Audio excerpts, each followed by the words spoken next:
Donald Trump insists on leading people who insist they don't want them. Should I start again? Donald Trump insists on leading people who don't want him to lead them. According to a nationally held election, a democratically held election. We all agree on that, right? He's like, I don't care. I kind of admire it, to be, you know what I mean? In a sense, I'm like, fuck it. Look, you guys are such jackasses. I'm convinced I can do a better. I know what's better for you than what you know is better for you. There's something to that, to be honest with you.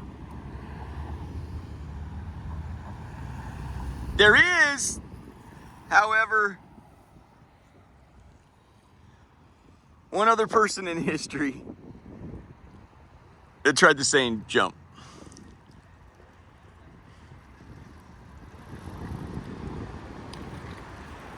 Another president of the United States of America insisted on leading a people that freely held elections, says, we're not interested. And he says, I know what's better for you than what you know what's better for you. You're coming with me.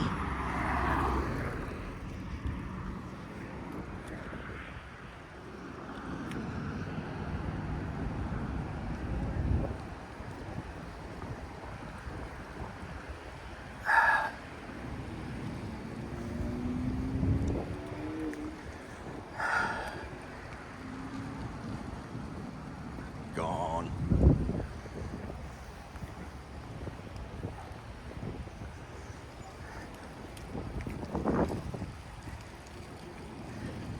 As I showed you guys when I was voting earlier today for a distinguished United States Marine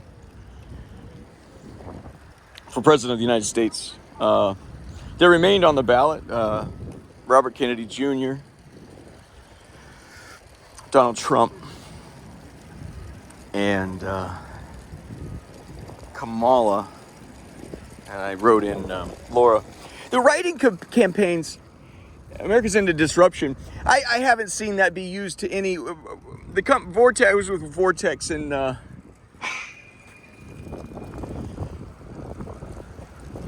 yeah, we would slice throats. I mean, the one campaign that was extremely effective on more than one occasion was the cartoon, the Gang of Nine cartoon campaign. Then we did a write-in campaign. You can really upend an election fairly. Back in the day, you'd have to do it word of mouth. Now, like with the Facebook thing in Egypt, I almost said Rite of Spring. The spring up, Arab Spring, that happened on Facebook. Now you can gather your thoughts online and say, here's a grab bag of people that we are considering for a writing campaign. Let's all sort of talk about it and vote. Who would you like to? You could just upend. You know, I think the Democrats Kamala collected $1 billion to run bullshit ads on. I'm just gonna set this down for a second. I'll come back and throw it out. There's a can there, but we got to take a look at this. I'll come back and get it. Excuse me. So the write-in campaign. Good point. Thank you. Can be used to a powerful effect, and there's a great deal of leverage that can be found there. When you're on the internet, it used to be that newspapers held all the power. AM radio then held all the power, and they shared the power, right? The editor, well, now anybody can post anything online, and you can doctor it, change it. Look, yeah, thank Laura for that. Anybody can put, so, and the sites, the usual customers, the big collector sites, the aggregator sites or whatever. Yeah, and aggravator sites. You guys can upend a Democratic, the DNC, and you can change, these third parties, fourth parties, you can change, it can have an effect. The one reason why did you see how Kennedy's name was still on there? His name's not supposed to be on there. That's the government's way of fighting and fucking back. That's their way of dicking back and saying, they're trying to get, he said, I don't want in, I don't, he struck a deal. I think the deal is a little bit scummy, but it's their deal to fucking make. He made a deal with Trump. I will take all the names I can get off of the vote if you give me some power in your administration. He doesn't believe in vaccines. It's plain science to me.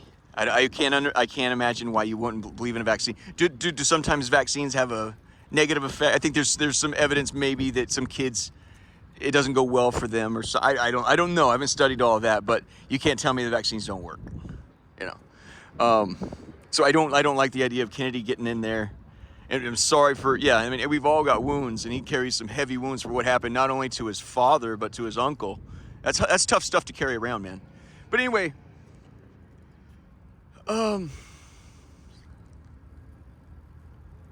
find a way to leverage. I don't know exactly how to do that, but a write-in campaign for president can be done. As they're down the home stretch, as I said, that's a race that's got like a horse race down the stretch. If you guys have gathered and say, no, we're committed, we've got 80 million people on 20, 60, 50, whatever, online, said, no, we're willing to write in this candidate unless you promise to, overhaul, pick your federal agency that you want overhauled. We're gonna go with this unless we have commitment from you, or just fucking go with it, Yeah, or you could just do a sacrificial lamb. Pick one person, and there's in Tennessee. There's this marathon. It's the most unheard of marathon. It's a horror. It's like 26 miles or something through brambles and mountains, and it's only the elite can do it. Every year, it's very hard to get in. Every year they pick one sacrificial lamb that has no business there. Yeah, and he comes back crawling through the weeds and the trees and bushes and the a mile down. He can't make it a mile, but anyway, he gets silly with it. But that's sort of where we're headed, I think. But I think that there's leverage there with the write-in thing. We had a write-in campaign. It was pretty effective and scared the shit out of a lot of people. But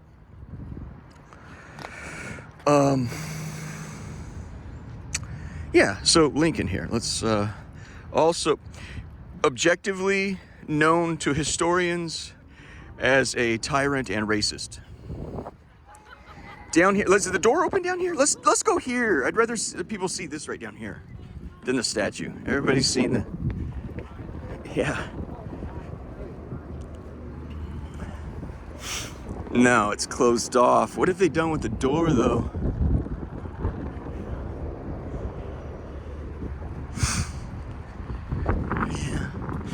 So when he became president, his name wasn't even on the ballot in some states in the South. The country was already fracturing. It was safely just divided in two, it seemed, that we have different interests now,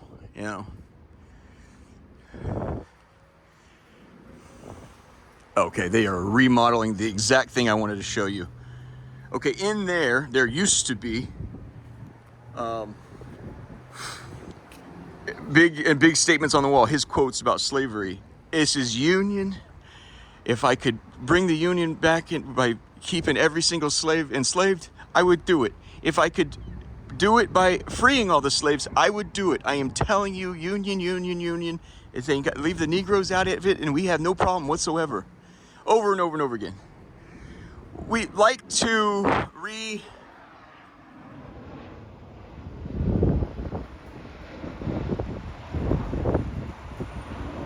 We like to rewrite history, every family does it, every company does it, every person that's ever been in a car accident, every person that's committed a crime, whether premeditated or, gee whiz, I showed up that night, I had no plans on breaking the law, Everybody sort of rewrites them jumps,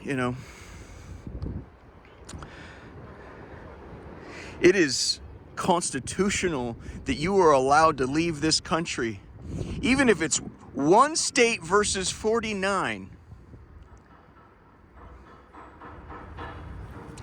That's how it goes. That's the Constitution. You're allowed, hey, we want out. Our interests diverge here. Thank you, but no thanks. We're going to do everything we can to pay off our debts.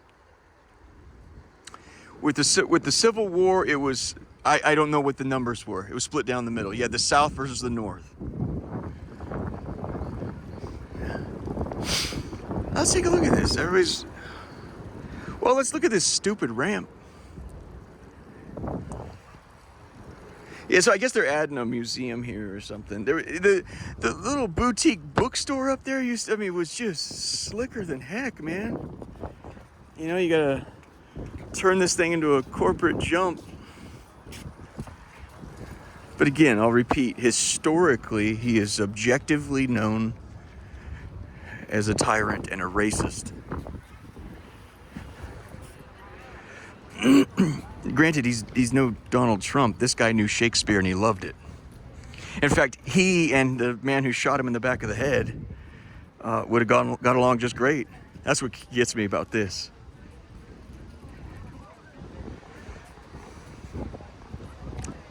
You know, I think some of the idea with the money in America is, well, once you get enough money, you'll find enough leisure to study these things. You'll have time for Shakespeare. You'll have time for opera.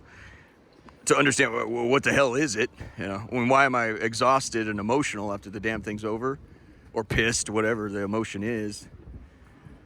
You know. But usually most people never get to that time. Sadly, Trump never... It appears that he never got to that place where, you know...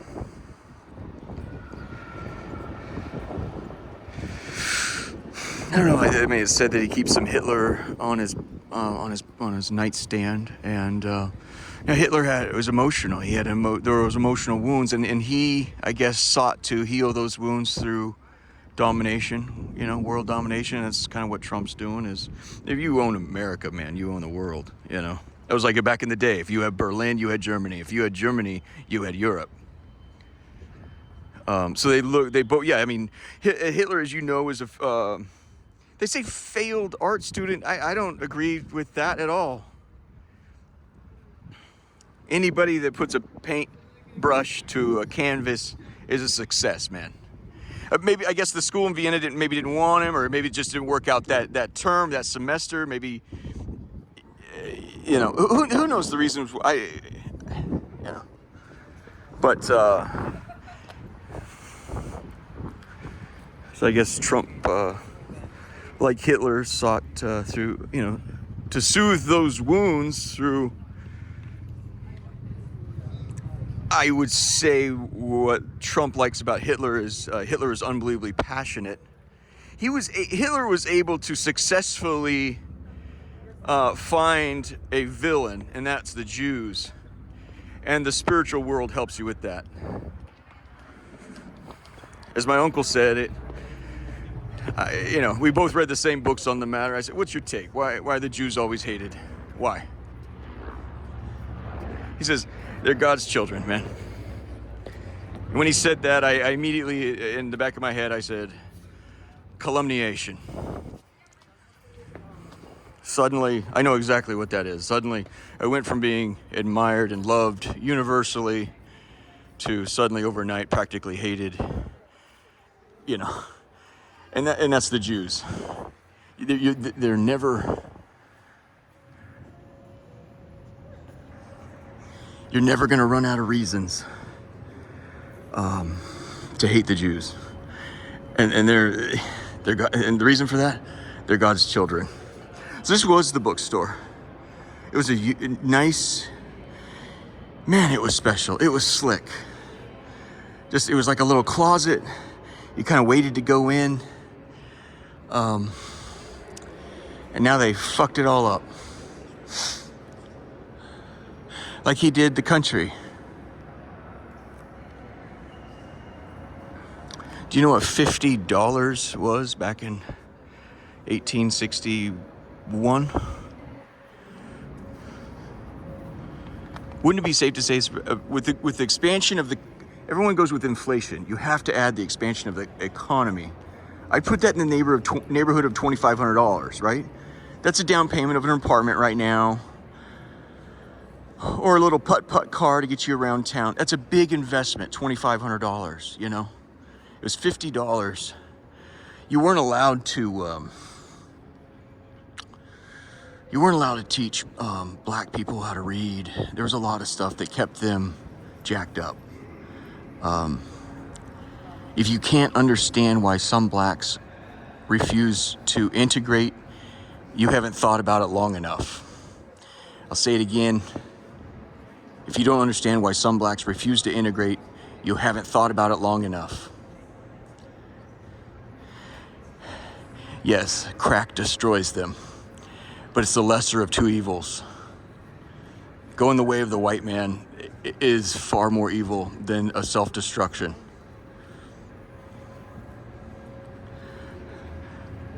Following the white man for some of the black people is like slicing their wrists. Doing crack on the block makes crack on the block acceptable.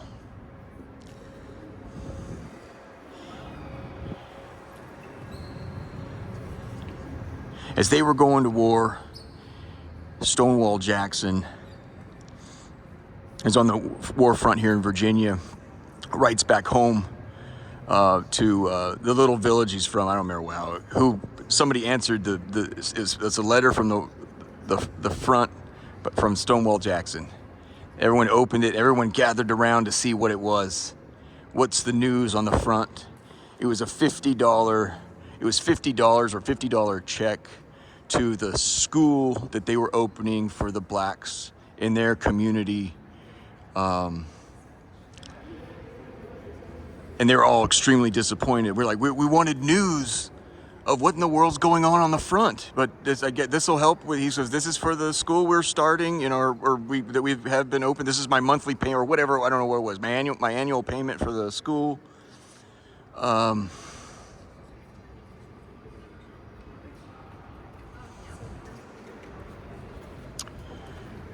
Lee is practically the greatest nobility this country's ever seen. Some people put him behind George Washington. I don't think it's even close. Robert E. Lee, and he's a very quiet man who encourages people. He's very simple. What would they asked his son in books after his dad was dead. He goes, "Could you explain to me your dad's philosophy?" He says, "Yeah, my father would just say, do your duty, you know, whatever that is. Do you have a child somewhere that you fathered? Go do your duty. Was there an accident somewhere where you need to right that wrong? You have a duty there, go do your duty. What is your duty? Figure that out. You know, that's the Christian way, you know. What are your obligations? How do you stay right with God and your neighbor, you know? And so at the end of the war, after he was very, Lee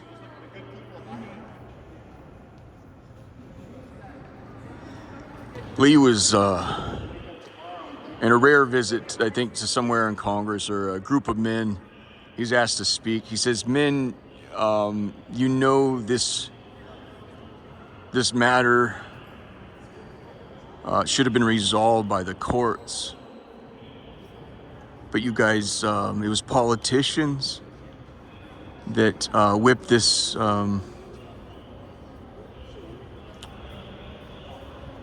issue into a white-hot issue that everybody wanted to go to war. We all know that slavery was on its way out, and this was a legal matter, and it was politicians